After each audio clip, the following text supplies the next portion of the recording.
ଆକାଶବାଣୀ।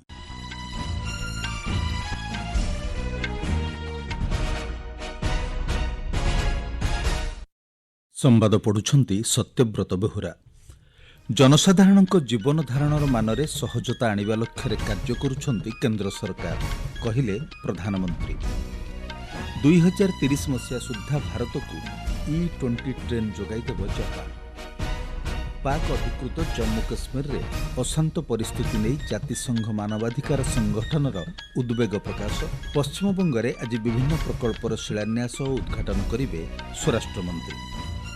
ଏବଂ ଫିଫା ବିଶ୍ୱକପ୍ରେ ତୃତୀୟ ସ୍ଥାନ ଲାଗି ଆଜି ଅନୁଷ୍ଠିତ ହେବ ଫ୍ରାନ୍ସ ଓ ଇଂଲଣ୍ଡ ମଧ୍ୟରେ ମ୍ୟାଚ୍। ଆସନ୍ତାକାଲି ଫାଇନାଲ୍ ମ୍ୟାଚ୍ ଖେଳିବେ ସ୍ପେନ୍ ଓ ଆର୍ଜେଣ୍ଟିନା। ପଞ୍ଜାବର ଜଳନ୍ଧରରେ ପ୍ରଧାନମନ୍ତ୍ରୀ ନରେନ୍ଦ୍ର ମୋଦି ଅମୃତ ଭାରତ ଷ୍ଟେସନ ଯୋଜନାରେ ଦେଶର 20ଟି ସ୍ଥାନରେ 75ଟି ପୁନଃ ବିକଶିତ ରେଳ ଷ୍ଟେସନକୁ ଉଦ୍ଘାଟନ କରିଛନ୍ତି। 1570 କୋଟିରୁ ଅଧିକ ଟଙ୍କା ବ୍ୟୟରେ ପୁନଃ ବିକଶିତ ଏହି ଷ୍ଟେସନଗୁଡ଼ିକରେ ଅତ୍ୟାଧୁନିକ ବ୍ୟବସ୍ଥା ସହ ଯାତ୍ରୀ ଅନୁକୂଳ ବ୍ୟବସ୍ଥା କରାଯାଇଛି। ବିରାସତ ଭି ବିକାଶ ଭି ଦୃଷ୍ଟିକୋଣରୁ ସମ୍ପୃକ୍ତ ଷ୍ଟେସନଗୁଡ଼ିକରେ ସ୍ଥାନୀୟ ସଂସ୍କୃତି, ଐତିହ୍ୟ ଓ ସ୍ଥାପତ୍ୟକୁ ଗୁରୁତ୍ୱ ଦିଆଯାଇଛି। ଓଡ଼ିଶାର 7ଟି ଅମୃତ ଷ୍ଟେସନ ସମେତ ପଞ୍ଜାବ ଓ ଗୁଜରାଟର 4ଟି ଲେଖାଏଁ ଏବଂ ଦକ୍ଷିଣ ରେଳବାଇ ଅନ୍ତର୍ଗତ 9ଟି ଷ୍ଟେସନ ରହିଛି।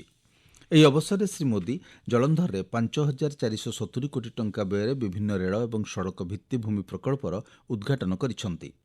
ଏହି ଅବସରରେ ପ୍ରଧାନମନ୍ତ୍ରୀ କହିଛନ୍ତି, 75ଟି ପୁନଃ ବିକଶିତ ଅମୃତ ଷ୍ଟେସନ ଉଦ୍ଘାଟନ ଦେଶରେ ଗତ କିଛି ବର୍ଷରେ ରେଳ ଭିତ୍ତିଭୂମି ନିର୍ମାଣ କ୍ଷେତ୍ରରେ ହୋଇଥିବା ବୈପ୍ଳବିକ ପରିବର୍ତ୍ତନକୁ ଦର୍ଶାଉଛି।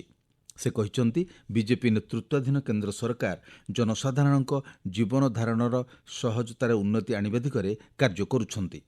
ପ୍ରଧାନମନ୍ତ୍ରୀ କହିଛନ୍ତି, ସରକାର ନାଗରିକ ଦେବୋ ଭବ ନୀତିରେ ପରିଚାଳିତ ହେଉଛନ୍ତି। ମୁମ୍ବାଇ ଅହମ୍ମଦାବାଦ ଉଚ୍ଚ ଗତିସମ୍ପନ୍ନ ରେଳ ପ୍ରକଳ୍ପର ଅଗ୍ରଗତି ନେଇ ଭାରତ ଓ ଜାପାନ ମଧ୍ୟରେ ଆଲୋଚନା ଚାଲିଥିବା ବୈଦେଶିକ ବ୍ୟାପାର ମନ୍ତ୍ରଣାଳୟ ପକ୍ଷରୁ କୁହାଯାଇଛି।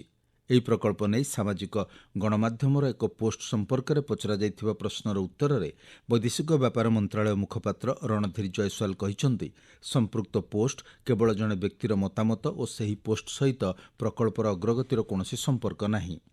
ଗତକାଲି ନୂଆଦିଲ୍ଲୀରେ ଗଣମାଧ୍ୟମକୁ ସମ୍ବୋଧିତ କରି ଶ୍ରୀ ଜୟସ୍ୱାଲ କହିଛନ୍ତି, 2030 ସୁଦ୍ଧା ଜାପାନ ଭାରତକୁ E20 ଟ୍ରେନ୍ ଯୋଗାଇଦେବ। ସମ୍ପୃକ୍ତ ଟ୍ରେନ୍ ଏବେ ବିକଶିତ ଅବସ୍ଥାରେ ରହିଛି। ଉଚ୍ଚ ଗତିସମ୍ପନ୍ନ ରେଳ ପ୍ରକଳ୍ପ ସମ୍ପର୍କରେ ଶ୍ରୀ ଜୟସ୍ୱାଲ କହିଛନ୍ତି, ନିର୍ମାଣ କାର୍ଯ୍ୟ ଦ୍ରୁତ ଗତିରେ ଆଗେଇ ଚାଲିଛି ଏବଂ ଆସନ୍ତା ବର୍ଷ ସୁଦ୍ଧା ଏହି ରେଳ ପ୍ରକଳ୍ପର ପ୍ରଥମ ଭାଗ କାର୍ଯ୍ୟକାରୀ ହେବ। ଉଭୟ ଭାରତ ଏବଂ ଜାପାନ ଏହି ରେଳ ପ୍ରକଳ୍ପ ନେଇ ସମ୍ମତି ପ୍ରକାଶ କରିଛନ୍ତି। ଚବାହାର ବନ୍ଦର ସମ୍ପର୍କରେ ଶ୍ରୀ ଜୟସ୍ୱାଲ କହିଛନ୍ତି, ଆମେରିକା ପକ୍ଷରୁ ପ୍ରଦାନ କରାଯାଇଥିବା ରିହାତି ସମୟ ଅତିକ୍ରାନ୍ତ ହୋଇଛି ଏବଂ ଏ ସମ୍ପର୍କରେ ମନ୍ତ୍ରଣାଳୟ ପକ୍ଷରୁ ବିଭିନ୍ନ ଅଂଶୀଦାରମାନଙ୍କ ସହ ଆଲୋଚନା ଚାଲିଛି। ସମ୍ପ୍ରତି ଚବାହାର ବନ୍ଦର ଉପରେ ହୋଇଥିବା ଆକ୍ରମଣରେ ଟର୍ମିନାଲର କୌଣସି କ୍ଷତି ହୋଇନଥିବା ସେ କହିଛନ୍ତି। ପାକ୍ ଅଧିକୃତ ଜମ୍ମୁ କାଶ୍ମୀରରେ ଦେଖାଦେଇଥିବା ଅଶାନ୍ତ ପରିସ୍ଥିତି ସମ୍ପର୍କରେ ଶ୍ରୀ ଜୟସ୍ୱାଲ କହିଛନ୍ତି, ଭାରତ ସର୍ବଦା ଜମ୍ମୁ କାଶ୍ମୀର ଓ ଲଦାଖ ଏହାର ଅବିଚ୍ଛେଦ୍ୟ ଅଂଶ ବୋଲି ପ୍ରତିବଦ୍ଧତା ପ୍ରକାଶ କରି ଆସିଛି। ପାକିସ୍ତାନ ଅଧିକୃତ ଜମ୍ମୁ କାଶ୍ମୀରରେ ଅଶାନ୍ତ ଲାଗି ରହିଥିବା ବେଳେ ଜାତିସଂଘ ମାନବାଧିକାର ସଂଗଠନ ଏହା ବିରୁଦ୍ଧରେ ସ୍ୱର ଉତ୍ତୋଳନ କରିଛି। ସମ୍ପ୍ରତି ସେଠାରେ 2 ଜଣ ବିକ୍ଷୋଭକାରୀ ଏବଂ ସୁରକ୍ଷା ବଳ ସଦସ୍ୟଙ୍କ ହତ୍ୟା ଘଟଣାର ତଦନ୍ତ କରିବା ଲାଗି ମାନବାଧିକାର ସଂଗଠନ ଆହ୍ୱାନ ଦେଇଛି। ଜାତିସଂଘ ମାନବାଧିକାର ଉଚ୍ଚାୟୁକ୍ତ ଭୋଲକର ତୁର୍କ ପାକିସ୍ତାନ ସରକାରଙ୍କୁ ଏ କ୍ଷେତ୍ରରେ କଠୋର ପଦକ୍ଷେପ ଗ୍ରହଣ କରିବା ସହ ଜନସାଧାରଣଙ୍କ ମୌଳିକ ଅଧିକାରର ସୁରକ୍ଷା ପାଇଁ ପଦକ୍ଷେପ ନେବାକୁ ନିର୍ଦ୍ଦେଶ ଦେଇଛନ୍ତି। ଚଳିତ ମାସ ଶେଷ ଭାଗରେ ଆଞ୍ଚଳିକ ନିର୍ବାଚନ ପୂର୍ବରୁ ସୃଷ୍ଟି ହୋଇଥିବା ଦଙ୍ଗା ପାଇଁ ଦାୟୀ ବ୍ୟକ୍ତିଙ୍କ ବିରୋଧରେ ଦୃଢ଼ କାର୍ଯ୍ୟାନୁଷ୍ଠାନ ଗ୍ରହଣ କରିବାକୁ ଜାତିସଂଘ ମାନବାଧିକାର ସଂଗଠନ ପାକିସ୍ତାନ ସରକାରକୁ କହିଛନ୍ତି। ଶ୍ରୀ ତୁର୍କ ସମ୍ପୃକ୍ତ ଅଞ୍ଚଳରେ ବୃଦ୍ଧି ପାଉଥିବା ଉତ୍ତେଜନା ହ୍ରାସ ଲାଗି ଆହ୍ୱାନ ଦେଇଛନ୍ତି। ଜାତିସଂଘର ତଥ୍ୟ ଅନୁଯାୟୀ ସେଠାରେ ହେବାକୁ ଥିବା ଆଞ୍ଚଳିକ ନିର୍ବାଚନ ପୂର୍ବରୁ ରାଜନୈତିକ ଅସ୍ଥିରତା ବୃଦ୍ଧି ପରିପ୍ରେକ୍ଷୀରେ ଗତ ମାସରେ ବିକ୍ଷୋଭ ଓ ଧାରଣା ସମୟରେ ବିକ୍ଷୋଭକାରୀ ଏବଂ ସୁରକ୍ଷା ସଦସ୍ୟମାନଙ୍କୁ ହତ୍ୟା କରାଯାଇଛି। ଏନେଇ ନିରପେକ୍ଷ ତଦନ୍ତ ସହ ତ୍ୱରିତ ପଦକ୍ଷେପ ଗ୍ରହଣ ଲାଗି ସଂଗଠନର ଉଚ୍ଚାୟୁକ୍ତ ଆହ୍ୱାନ ଦେଇଛନ୍ତି।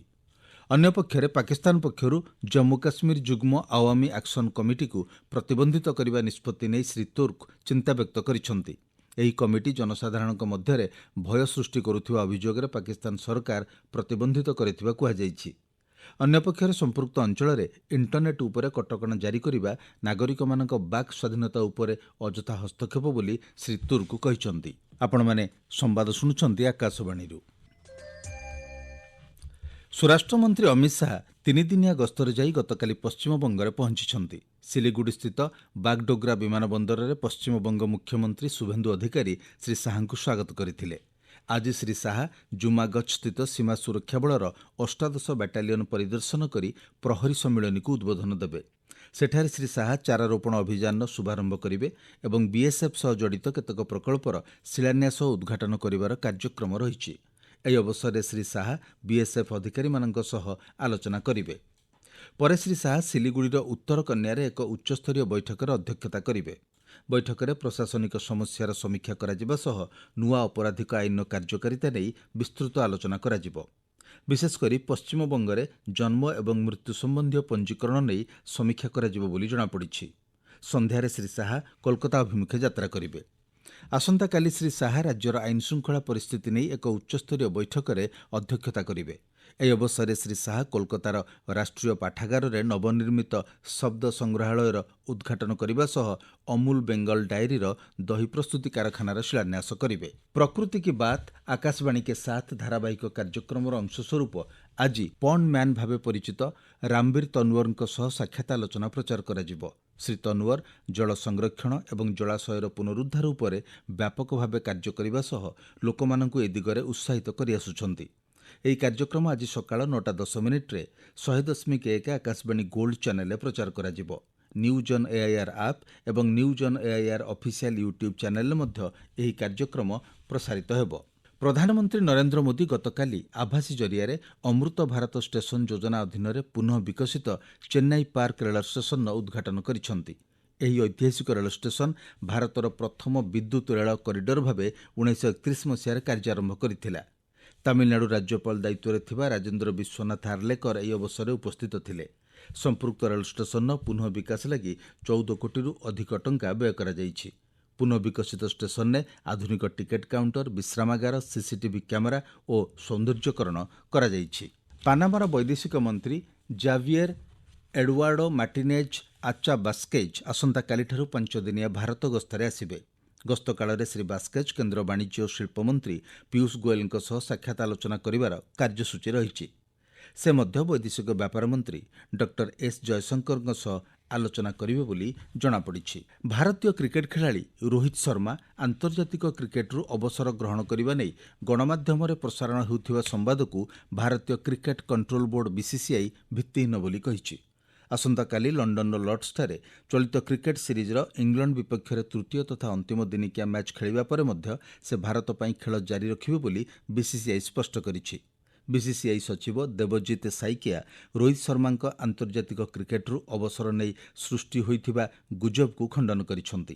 ଏନେଇ କୌଣସି ଆଲୋଚନା ହୋଇନଥିବା ଶ୍ରୀ ସାଇକିଆ ସ୍ପଷ୍ଟ କରିଛନ୍ତି। ଫିଫା ବିଶ୍ୱକପ୍ରେ ତୃତୀୟ ସ୍ଥାନ ଲାଗି ଆଜି ମିଆମି ଷ୍ଟାଡିୟମରେ ଫ୍ରାନ୍ସ ଓ ଇଂଲଣ୍ଡ ମଧ୍ୟରେ ମ୍ୟାଚ୍ ଅନୁଷ୍ଠିତ ହେବ। ଭାରତୀୟ ସମୟ ରାତି 2:30 ମ୍ୟାଚ୍ ଆରମ୍ଭ ହେବ। ସ୍ପେନ୍ ସେମିଫାଇନାଲରେ ଫ୍ରାନ୍ସକୁ ପରାସ୍ତ କରିଥିବା ବେଳେ ଆର୍ଜେଣ୍ଟିନା ଇଂଲଣ୍ଡକୁ ପରାସ୍ତ କରିଥିଲା। ଆସନ୍ତାକାଲି ଭାରତୀୟ ସମୟ ରାତି 12:30 ନ୍ୟୁୟର୍କର ନ୍ୟୁଜର୍ସି ଷ୍ଟାଡିୟମରେ ଆର୍ଜେଣ୍ଟିନା ଏବଂ ସ୍ପେନ୍ ମଧ୍ୟରେ ଫିଫା ବିଶ୍ୱକପ୍ ଫାଇନାଲ ମ୍ୟାଚ୍ ଅନୁଷ୍ଠିତ ହେବ। ଦେଶରେ ହକି ଖେଳକୁ ଆହୁରି ଲୋକପ୍ରିୟ କରିବା ଲାଗି ଆଜିଠାରୁ ବିଭିନ୍ନ ସ୍ଥାନରେ ପ୍ରଶିକ୍ଷଣ ଓ କର୍ମଶାଳା ଅନୁଷ୍ଠିତ ହେବ।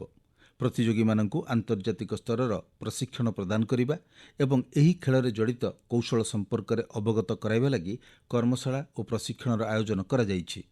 ହକି ଇଣ୍ଡିଆ ଅଧ୍ୟକ୍ଷ ଡକ୍ଟର ଦିଲ୍ଲୀପ ତିର୍କୀ କହିଛନ୍ତି, ଏହି କାର୍ଯ୍ୟକ୍ରମ ଫଳରେ ଦେଶରେ ହକିର ଲୋକପ୍ରିୟତା ବୃଦ୍ଧି ପାଇବା ସହ ମୂଳଦୁଆ ଆହୁରି ସୁଦୃଢ଼ ହୋଇପାରିବ। ଜାପାନ ଓପନ ବ୍ୟାଡମିଣ୍ଟନ ପ୍ରତିଯୋଗିତାରେ ଆଜି ସକାଳେ ଟୋକିଓଠାରେ ମହିଳା ଏକକ ବର୍ଗରେ 2 ଥରର ଅଲିମ୍ପିକ୍ ପଦକ ବିଜେତା ପିଭି ସିନ୍ଧୁ ବିଶ୍ୱର 4 ନମ୍ବର ମାନ୍ୟତାପ୍ରାପ୍ତ ଚୀନର ଚେ ୟୁଫେଇଙ୍କ ବିପକ୍ଷରେ ସେମିଫାଇନାଲ ଖେଳିବେ। ଗତକାଲି କ୍ୱାର୍ଟର ଫାଇନାଲ ମ୍ୟାଚ୍ରୁ ଜାପାନର ପୂର୍ବତନ ବିଶ୍ୱ ଚମ୍ପିୟନ ଓକୁହାରା ବିଦାୟ ନେବା ପରେ ସିନ୍ଧୁ ଶେଷ 4 ପର୍ଯ୍ୟାୟକୁ ଉନ୍ନୀତ ହୋଇଥିଲେ। ମୁଖ୍ୟ ସମ୍ବାଦ ପୁଣିଥରେ। ଜନସାଧାରଣଙ୍କ ଜୀବନଧାରଣର ମାନରେ ସହଜତା ଆଣିବା ଲକ୍ଷ୍ୟରେ କାର୍ଯ୍ୟ କରୁଛନ୍ତି କେନ୍ଦ୍ର ସରକାର, କହିଲେ ପ୍ରଧାନମନ୍ତ୍ରୀ। 2030 ମସିହା ସୁଦ୍ଧା ଭାରତକୁ E20 ଟ୍ରେନ୍ ଯୋଗାଇଦେବ ଜାପାନ। ପାକ୍ ଅଧିକୃତ ଜମ୍ମୁ କାଶ୍ମୀରରେ ଅଶାନ୍ତ ପରିସ୍ଥିତି ନେଇ ଜାତିସଂଘ ମାନବାଧିକାର ସଂଗଠନର ଉଦ୍ବେଗ ପ୍ରକାଶ। ପଶ୍ଚିମବଙ୍ଗରେ ଆଜି ବିଭିନ୍ନ ପ୍ରକଳ୍ପର ଶିଳାନ୍ୟାସ ଓ ଉଦ୍ଘାଟନ କରିବେ ସ୍ୱରାଷ୍ଟ୍ରମନ୍ତ୍ରୀ। ଏବଂ ଫିଫା ବିଶ୍ୱକପ୍ରେ ତୃତୀୟ ସ୍ଥାନ ଲାଗି ଆଜି ଅନୁଷ୍ଠିତ ହେବ ଫ୍ରାନ୍ସ ଓ ଇଂଲଣ୍ଡ ମଧ୍ୟରେ ମ୍ୟାଚ୍। ଆସନ୍ତାକାଲି ଫାଇନାଲ୍ ମ୍ୟାଚ୍ ଖେଳିବେ ସ୍ପେନ୍ ଓ ଆର୍ଜେଣ୍ଟିନା। ସମ୍ବାଦ ଶେଷ ହେଲା।